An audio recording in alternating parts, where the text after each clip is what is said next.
এত বড় ফ্যাসিবাদ এবং সন্ত্রাসী সংগঠনের পতনের পর এই পতিত স্বৈরাচারের দোসররা যে আবার এরকম বিরোধী দলের এই আন্দোলনে যারা ছিল তাদের উপরে হামলা করলো, হত্যা করলো, এটা কোনো রকমই মেনে নেওয়া যায় না।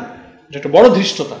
এ ব্যাপারে আমি মনে করি সরকারের আইন শৃঙ্খলা রক্ষার দায়িত্বে যারা নিয়োজিত আছেন তাদের খুঁজে বের করা অপরাধীদের এবং আইনি ব্যবস্থার অধীনে এনে তাদের বিচার নিশ্চিত করা দরকার, এবং আর যেন দ্বিতীয় কোনো ঘটনা বাংলাদেশের কোথাও এরকম না ঘটে এ ব্যাপারে সরকারি প্রশাসনকে কঠোর পদক্ষেপ নেওয়া দরকার। শুক্রবার গোপালগঞ্জে আওয়ামী লীগ বিএনপির বেশ কয়েকজন নেতাকর্মী হত্যা করেছে এবং অসংখ্য আহত হয়েছে। এই ঘটনায় আপনার প্রতিক্রিয়া? এর ঘটনায় আমরা খুব উদ্বিগ্ন। আমি এর তীব্র নিন্দা জানাই, কারণ এত বড় ফ্যাসিবাদ এবং সন্ত্রাসী সংগঠনের পতনের পর এই পতিত স্বৈরাচারের দোসররা যে আবার এরকম বিরোধী দলের এই আন্দোলনে যারা ছিল তাদের উপরে হামলা করলো, হত্যা করলো, এটা কোনো রকমই মেনে নেওয়া যায় না। এটা একটা বড় ধৃষ্টতা। এ ব্যাপারে আমি মনে করি সরকারের আইন শৃঙ্খলা রক্ষার দায়িত্বে যারা নিয়োজিত আছেন তাদের খুঁজে বের করা অপরাধীদের এবং আইনি ব্যবস্থার অধীনে এনে তাদের বিচার নিশ্চিত করা দরকার, এবং আর যেন দ্বিতীয় কোনো ঘটনা বাংলাদেশের কোথাও এরকম না ঘটে এ ব্যাপারে সরকারি প্রশাসনকে কঠোর পদক্ষেপ নেওয়া দরকার। 1 মাস পেরিয়ে গেছে অন্তর্বর্তী সরকার, আপনার মূল্যায়ন? আলহামদুলিল্লাহ, আমাদের মতো একটা সংকটাপন্ন অবস্থায় একটা সরকার অন্তর্বর্তীকালীন হিসেবে যে 1 মাস সময় পার করলো, জটিলতা, চ্যালেঞ্জ এবং 15 বছরের রাষ্ট্রযন্ত্রের রন্ধে রন্ধে যে সমস্ত অনিয়ম, দুর্নীতি, দলীয়করণ বাসা বেঁধে আমাদের রাষ্ট্রযন্ত্রটাকে যে তছনছ করেছে, এটাকে রিফর্ম করে একটা গ্রহণযোগ্য, একটা ক্রেডিবল, একটা ফ্রি ফেয়ার ইলেকশনের জন্য জাতিকে প্রস্তুত করার জন্য এই সময়টা যথেষ্ট নয়। খুবই কম সময়, 1 মাস পার হয়েছে। তো 1 মাসে সরকার যেসব পদক্ষেপ গ্রহণ করেছে, রাষ্ট্রের বিভিন্ন জায়গায় রিফর্ম করার জন্য পদক্ষেপ নিয়েছেন এবং আইন শৃঙ্খলা পরিস্থিতি, জনপ্রশাসন সহ সর্বস্তরে দীর্ঘদিনের চেপে বসার যে সমস্ত জঞ্জাল, এগুলো পরিষ্কার করে কিছুটা ভালো পরিবেশের জন্য কিছু পদক্ষেপ তারা নিতে সক্ষম হয়েছে। সেজন্য আমি মনে করি যে এই সময়টা ভালোই কাটিয়েছে, কারণ তাকে এর মধ্যে অনেকগুলো চ্যালেঞ্জ ফেস করতে হয়েছে।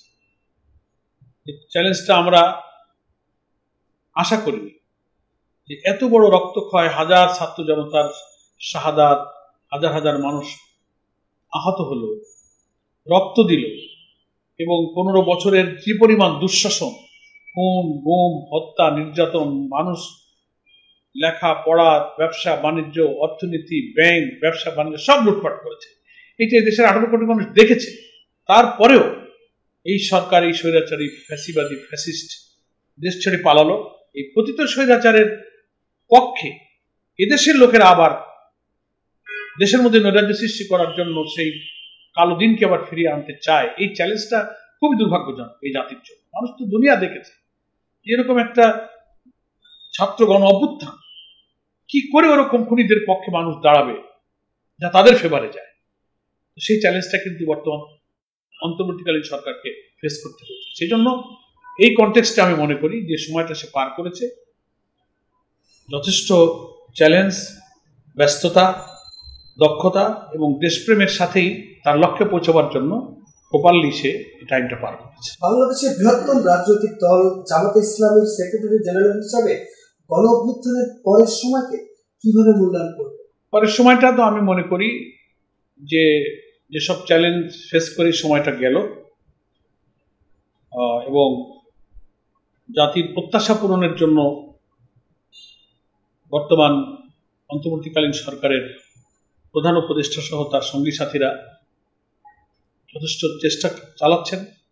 জনগণও সরকারকে সহযোগিতা করার জন্য প্রতিশ্রুতি দিয়েছে এবং দিচ্ছে। সকল রাজনৈতিক দলও তারা বলেছে যে আমরা এই সরকারকে একটি যৌক্তিক সময় পর্যন্ত আমরা তাকে সময় দিতে প্রস্তুত একটা গ্রহণযোগ্য নির্বাচনের জন্য।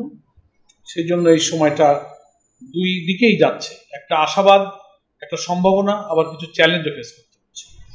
তো সেই জন্য আমি মনে করি যে এই সময়টা খুব সতর্কতার সাথে নজর রেখে, চোখ কান খোলা রেখে গভর্নমেন্টকে সময় পার করতে হচ্ছে। বিএনপি এবং জামাতের মধ্যে একটি দূরত্ব তৈরি হয়েছে বলে মনে হচ্ছে, আপনি কি মনে করেন? না, আমি এটা মনে করি না। আমি মনে করি যে একটি মহল, একটি চক্র দেশের ভিতরেও থাকতে পারে, বাইরেরও কিছু ইঙ্গিত থাকতে পারে। ফ্যাসিবাদ বিরোধী আন্দোলনে আমরা বিরোধী রাজনৈতিক দল ময়দানে থেকে যারা একসঙ্গে লড়াই করেছি, দলের মধ্যে তো চিন্তা মতে পার্থক্য থাকবেই বলেই তো 10 দল 20 দল 50 দল হয়েছে। সব যদি একমত হতো তো এক দলই আমরা হয়ে যেতাম। তো এই ভিন্ন দল থাকার অর্থ হচ্ছে মত ভিন্ন আছে। কিন্তু এই আওয়ামী ফ্যাসিবাদের উৎখাত পতন আর এরা না আসুক, এই প্রশ্নে আমরা কিন্তু চিন্তারক্ষ সকল বিরোধী দলের মধ্যে আছে। ফলে আমাদের সাথে বিএনপির কোনো দূরত্ব আমরা অনুভব করি না। সকল রাজনৈতিক দলের সঙ্গে আমরা সৌহার্দ্যপূর্ণ সম্পর্ক অনুভব করি এবং আমরা সেটা মেনটেন করার চেষ্টা করি এবং আমরা ফিল করি যে সব রাজনৈতিক দলকে এই ষড়যন্ত্র বোঝা দরকার যে জাতীয় ঐক্য বিনষ্টের জন্য একটি চক্র কিন্তু কাজ করবে। এটা সচেতন এবং দেশপ্রেমিক যারা পলিটিক্যাল পার্টি লিড করে, এটা তাদের দায়িত্ব এই ষড়যন্ত্রের মোকাবেলা করে একটা জাতীয় ঐক্যের চিন্তায় সামনের দিনগুলো পার করা। নির্বাচনের জন্য তড়িঘড়ি করছে বিএনপি, অন্যদিকে জামাত সরকারকে যথেষ্ট সময় দিতে চাচ্ছে, কারণ কি? না, জামাত সরকারকে যথেষ্ট শব্দটা আমরা ব্যবহার করি, আমরা বলেছি যৌক্তিক সময়, না খুব শর্ট না খুব লম্বা। এবং অনেকে বলছে যে রাষ্ট্রের অনেক সংস্কার প্রয়োজন, সংবিধানের সংস্কার প্রয়োজন, ইলেকশন কমিশনের সংস্কার প্রয়োজন, জনপ্রশাসনের সংস্কার প্রয়োজন, পুলিশ প্রশাসনের সংস্কার প্রয়োজন, অর্থনীতিতে সংস্কার প্রয়োজন। এত সংস্কার কাজ করতে গেলে কিন্তু ইট উইল টেক টাইম, লম্বা সময় লাগবে। আমরা মনে করি অত লম্বা সময় থাকতে গেলে লম্বা সময় এই জাতির অপেক্ষার প্রহার গুনতে হবে, সেখানে আরো নতুন ক্রাইসিস কিন্তু সামনে আসতে পারে। এই জন্য মিনিমাম কিছু সংস্কার যেগুলো করলে পরে একটা ইলেকশনটা ক্রেডিবল হবে, ফেয়ার হবে, পার্টিসিপেটরি হবে, ইনক্লুসিভ হবে, এটা তো মানুষ সবাই বুঝতে পারবে। কারণ যারা উপদেষ্টারা এখানে কাজ করছেন, ইতিমধ্যে চিফ অ্যাডভাইজার কিছু কমিশনের দায়িত্ব দিয়ে কিছু ব্যক্তিদের দায়িত্ব দিয়েছেন, তারা ওয়ার্ক করছেন। ফলে মানুষ বুঝতে পারবে যে কোন সময়টুকু যৌক্তিক। এই জন্য এটা না খুব লম্বা না খুব শর্ট, সবার কাছে যেন একটু রিজনেবল অ্যাকসেপ্টেবল হয়, এরকম একটা টাইম, এটা আমরা জামাত উল্লেখ করছি। আমরা বলিনি যথেষ্ট সময়, যথেষ্ট বলে টান দিলে একটা লম্বা সময় ভিন করে, আমরা এটা বলিনি। কিন্তু জামাত সম্পর্কে কিছু মহলের অনেক সময় মিডিয়াও একটু এনজয় করে যে একটু দিলাম একটু লম্বা কথা বলে এটা ভেজাল লেগে যায়। আমরা এগুলোকে খুব অনাকাঙ্ক্ষিত মনে করি। আমি তো মনে করি সব রাজনৈতিক দলই মনে করছে তার প্রয়োজনীয় সময়টুকু তাকে দেওয়া উচিত। একটা আনসার্টেন পিরিয়ড সময় নেওয়াটা এ সরকারের উচিত হবে না। সবার কাছে গ্রহণযোগ্য এমন একটা সময়ের মধ্যেই তার ন্যূনতম সংস্কার কাজ করে একটা জাতীয় নির্বাচনের পরিবেশ সৃষ্টি করা উচিত। জামাত বিএনপির দূরত্বকে ভারত কাজে লাগাতে চায় বলে অনেকে মন্তব্য করছে। না, অনেকের মন্তব্য ব্যাখ্যা তো অনেকে দেবে, আমার তো অন্যের মন্তব্য আমার করা দায়িত্ব না। আর আমাদের ব্যাপারে কোন দেশ কি ভাবলো সেটা তো তাদের ফরেন পলিসির, সেই রাষ্ট্রবাসী সরকারের পলিসি। তো আমাদের দলের আমির সবসময় একটা দেশ, একটা রাষ্ট্র, একটা দল, কোন রাষ্ট্রকে আমরা শত্রু রাষ্ট্র মনে করি না। তবে সেই রাষ্ট্রের কোন সরকার যারা তখন ক্ষমতায় থাকে, তারা যদি আমার দেশের বিরুদ্ধে ক্ষতিকারক কোনো পদক্ষেপ নেয়, আমার যেমন প্রতিবেশী দেশ, আমাদের সীমান্ত হত্যা, আমার পানি সমস্যা, 54টা নদী আমার দেশের উপর দিয়ে ভারতের প্রবাহিত, 3000 জায়গায় তারা বাঁধ এবং গ্রোয়েন,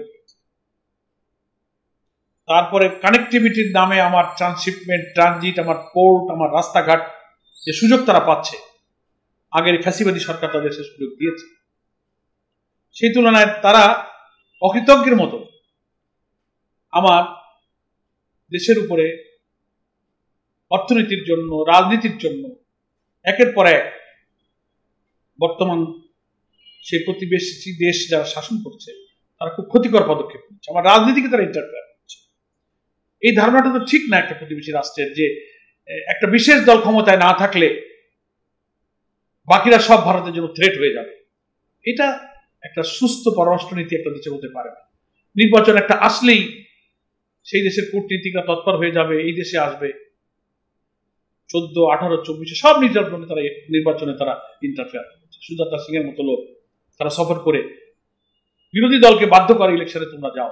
জনগণ বলে যা আমরা নিরপেক্ষ নির্বাচন যাব না, একটা দেশের প্রতিনিধি এসে নির্বাচনে বাধ্য করা, তো এর চেয়ে অন্য দেশের নীতির উপরে আভ্যন্তরীণ ব্যাপারে হস্তক্ষেপ আর কি হতে পারে।